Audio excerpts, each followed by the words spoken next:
What's up guys? I'm stoked to bring you another video of working on the CR250. This is my 2003. It's coming along pretty good. Just bolted up a bunch of new carbon fiber pieces in the last video. If you guys have not seen that video, it is worth checking out for sure. It's over on the channel. So anyways, what we got going on today is we are gonna be doing some suspension coatings. Should have done this the first time around, but you know what? Better late than never.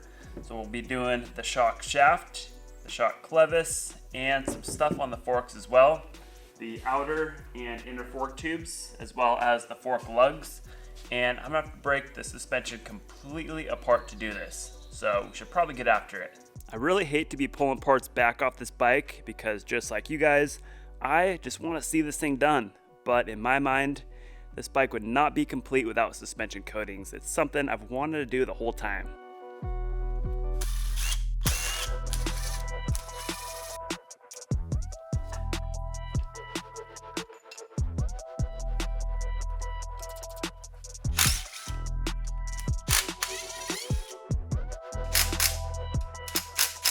Now, before you loosen up the triple clamps and slide the forks out, you may want to loosen up the fork cap.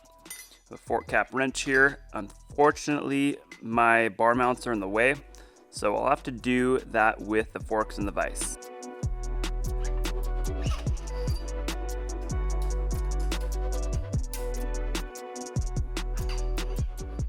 So I've got the fork clamped in the vise with a set of soft jaws to protect the tube. Definitely don't want to wrench on it too hard and distort the fork tube, and it really doesn't take a whole lot of force to loosen up this fork cap. With the fork caps loose, we can loosen up the outer tube completely and drain all the oil out of the outer chamber.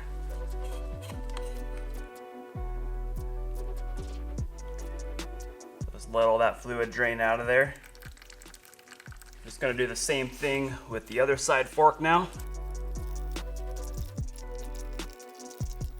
Now we've got the fork back in the vise, this time with the lug clamped in, and we're gonna loosen up the dampening assembly with this bolt right here.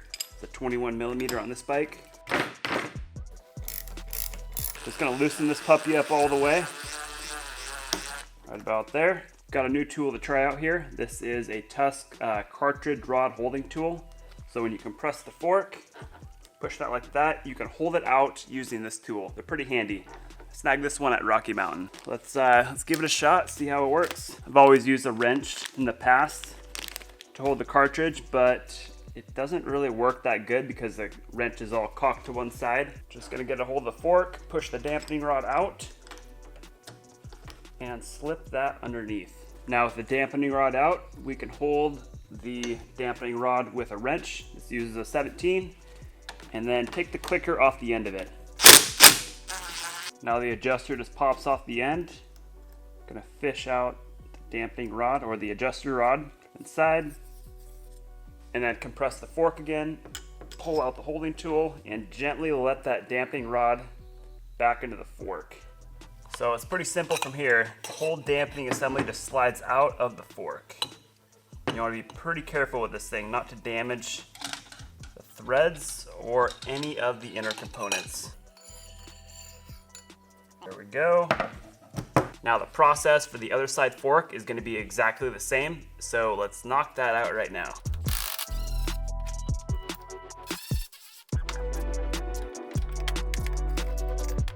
Now with the inner workings of the forks removed, we can set these aside and focus on the inner and outer tubes, since that is what we'll be coating. And although it doesn't really matter a whole lot, I want to keep these cartridges separate. So I want to mark this one with a right and this one with a left.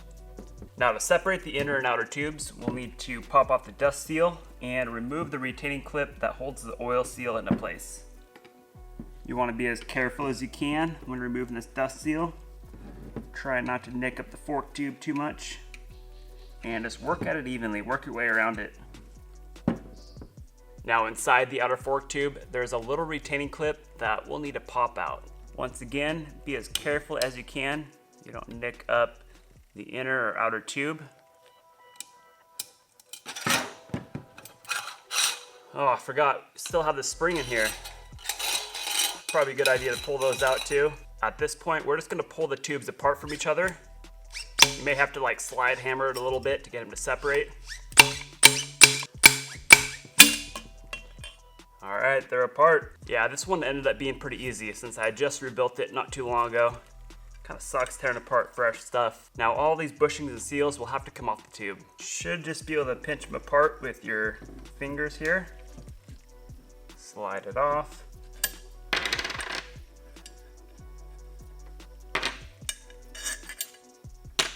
Got new seals with this, so no need to worry about cutting up the old one.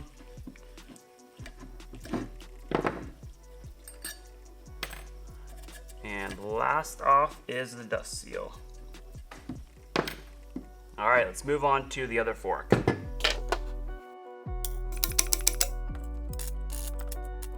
Now, in order to do coatings on the lower tubes, the fork lugs have to be removed, and this is kind of a tedious process. You gotta be really careful not to damage the threads inside of here. And the first step in doing that is getting a good clamp on the fork tube. And so that's why I have this clamp set here. Got many different sizes. This is a 47mm fork, so we'll be using that.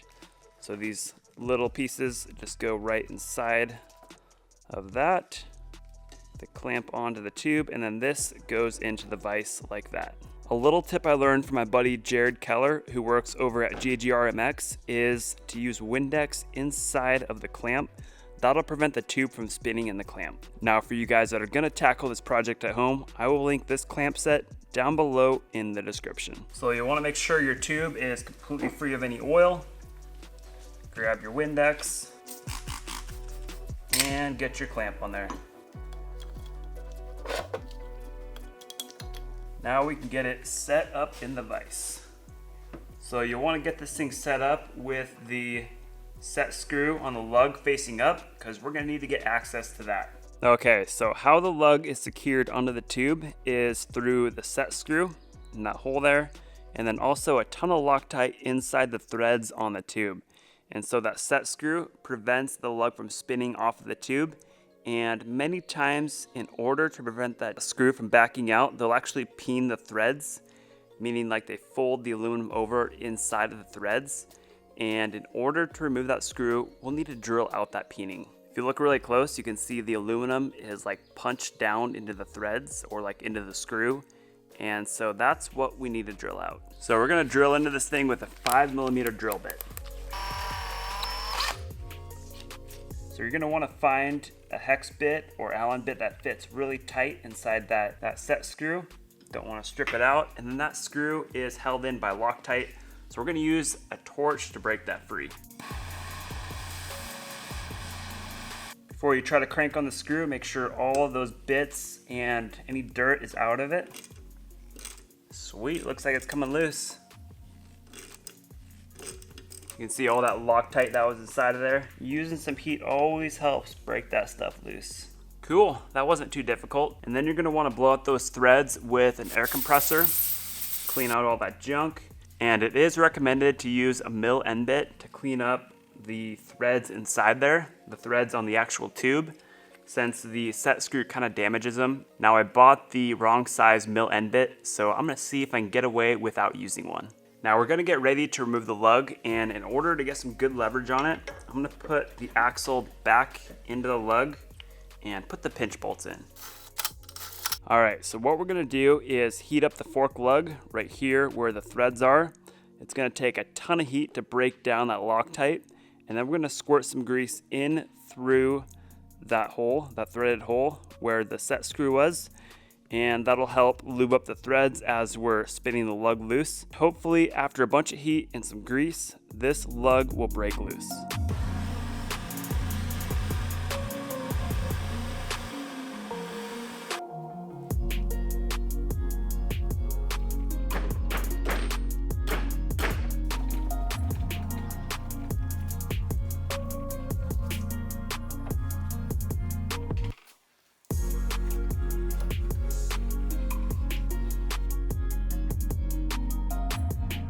She's off. I am so pumped that ended up working out. Having that clamp definitely made the job a lot easier.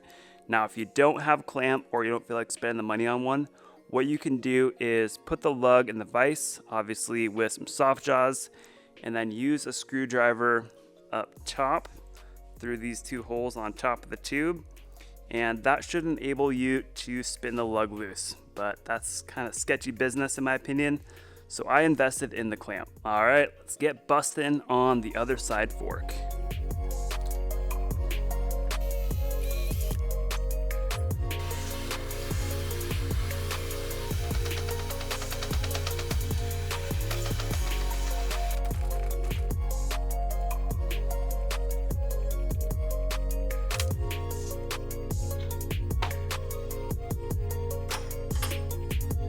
Now with the forks completely apart, it's time to turn our attention to the shock. Gonna get this thing in the vise, pop off the spring, and start tearing into it.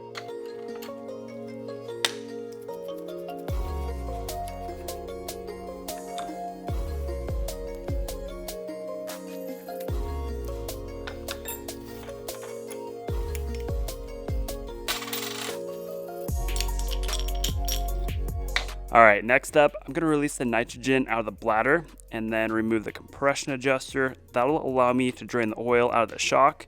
And then from there, I'll be able to pop this cap off. That'll give me access to the clip that holds the shaft and the piston into the shock body. You're gonna wanna make sure you have a drain pan underneath the shock when you're pulling this adjuster out.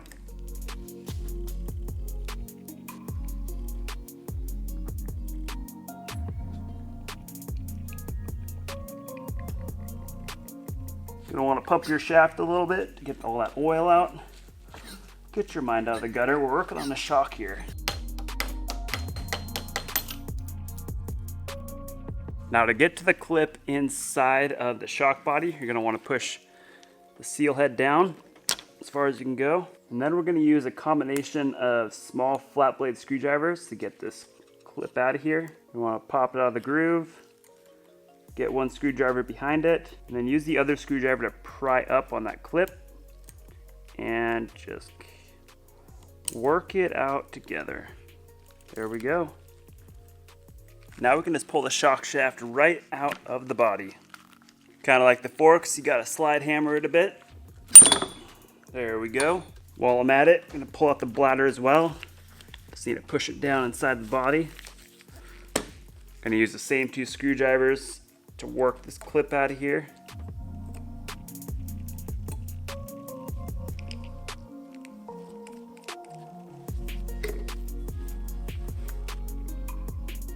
Now the piston, the shim stack, the seal head, shock bumper, and the cups will need to come off the shaft. Now usually the top of the shock shaft needs to be ground down in order to get the nut off, but since this shaft has already been worked on and it's been ground down, we won't need to do that. Should just loosen up with a wrench here. So before, I just put some Loctite on it and peen the nut. That Loctite held it on pretty good.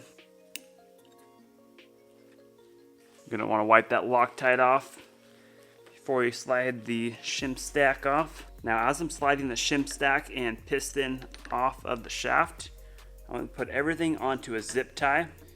Keep it in the same order. That'll keep everything nice and organized. And then off comes the seal head, one of the cups, and the rest of it. Now to remove the shock clevis, we're gonna use a holding tool just like we did with the forks. This one is from Race Tech. Picked it up on Rocky Mountain. It can be used for a 14mm, 16mm, or 18mm shock shaft. I believe this one is 16mm. You want to start with a completely clean shock shaft. Make sure there's no oil on it. Spray it with Windex. There's some pinch bolts here on the clamp.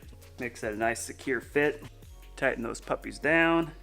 Gonna go ahead and pop it in the vise. Before you do anything else, you want to make sure your rebound adjuster is all the way backed out. And since I'll be pulling the shaft completely apart, I'm gonna take out the set screw for the rebound adjuster and the screw on the bottom as well.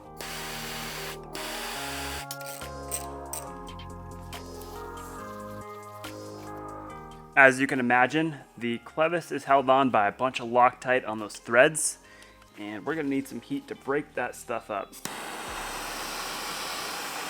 Probably a good idea to pull this rebound adjuster out before we get too carried away.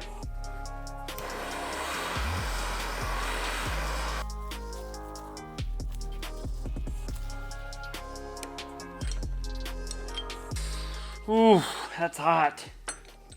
Freaking scorched my finger on that. Let's see if we can get this adjuster rod out of here. Alright, that is it for removing the clevis. Pretty simple deal, just like the fork. Time to get all these parts cleaned up and ready for coatings. Some of this stuff is really nasty. I'm gonna drop it all in the handy dandy parts washer over here. This thing is pretty tricked out. Always does some magic. So it's got a heater on it. You can go from just lukewarm all the way up to spicy hot. The heat really makes a big difference in cutting through grease, dirt, and oil. It's also got a flow through brush. Turn that pump on and fluid comes out the end. Pretty cool little feature. So yeah, just a really simple but very effective parts washer. This is the same tank I used for the entire 250 project. So yeah, if you guys want to build one of these at home, I have a little how-to video course on how to put one of these together. I will link it down below in the description for you guys.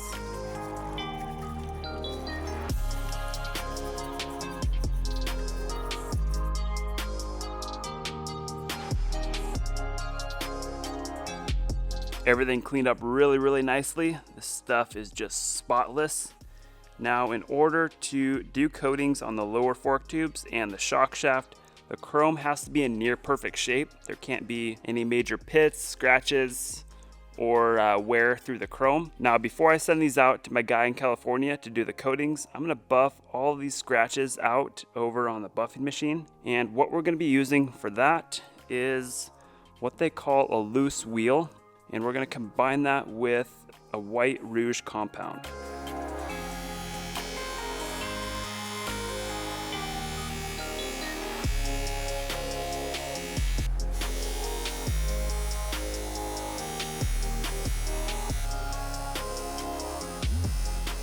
It's ridiculous how big of a difference that buffing made. I haven't done this tube yet. You can see how scratched up and dull the chrome is.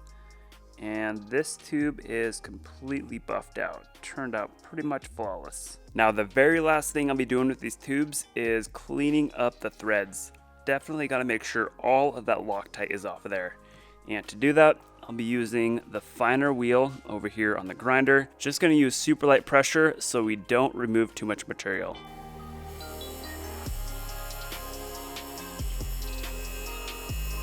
So you can see right there on the threads, that's where the lock screw was. So we're gonna spend a little extra time in cleaning that up. The wheel removed all of the burrs from that lock screw and cleaned up the threads really nicely. So we are all finished up with these tubes. So tomorrow I'll be shipping out the lower fork tubes and shock shaft to get a titanium nitride coating. And that titanium coating is stronger than stock. It creates less friction when it moves on the seals and also looks a lot better. Now the main reason I'm doing it is for durability and also for looks.